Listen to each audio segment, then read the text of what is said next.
So Franco, tell me what you're doing in the cloud. Great to see you again, Patrick. So what's interesting is that Oracle's been spending a lot of time getting its engineering right, so we're not just a me too. What we've produced is a Generation 2 cloud built for the enterprise and autonomous future. What's interesting, what's key to that is security by design.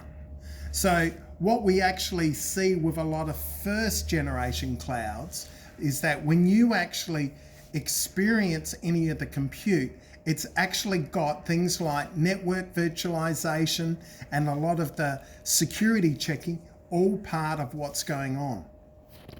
What Oracle's done in its Generation 2 cloud, we've actually separated that out. We've created an abstraction layer that you've got to work through, and then once you actually get to the compute, you get 100% of what's available for what you've got there.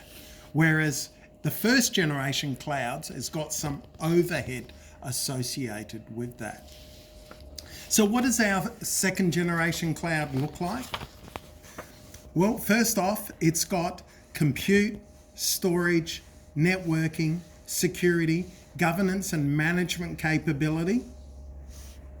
In terms of compute, we provide bare metal, virtual machines, GPUs, a couple of flavors of Linux, including autonomous Linux. We provide a variety of storage from block and object right through to being able to give you a transfer appliance. And once again, a variety of forms right through to governance and management. We give you the ability to organize things with compartments and tags, such that right through you've got the appropriate cost management mechanism that you get the autonomous capability across your organization. From a data perspective, we provide a number of flavors of database, whether it's the traditional Oracle database through to the autonomous, being able to experience Exadata, MySQL, and NoSQL. They are all first-class citizens. And then from that perspective, you have the ability to experience an autonomous data warehouse that then gives you the ability to experience our analytics, our data science platform, and then you can start to organize your appropriate architecture for data ingestion and being able to have your own data lake, whether it be Hadoop or Spark based. We've also got a data catalog that actually helps you understand what data you've got out there. From an application development perspective, we get quite excited about containers with Kubernetes, functions as a service support serverless, and then we've got elements of what you need from an API gateway right through to continuous integration, continuous development. And once you've got these applications and data services actually manifested and running, you obviously start to appreciate you may want to start to integrate or have processes running across this.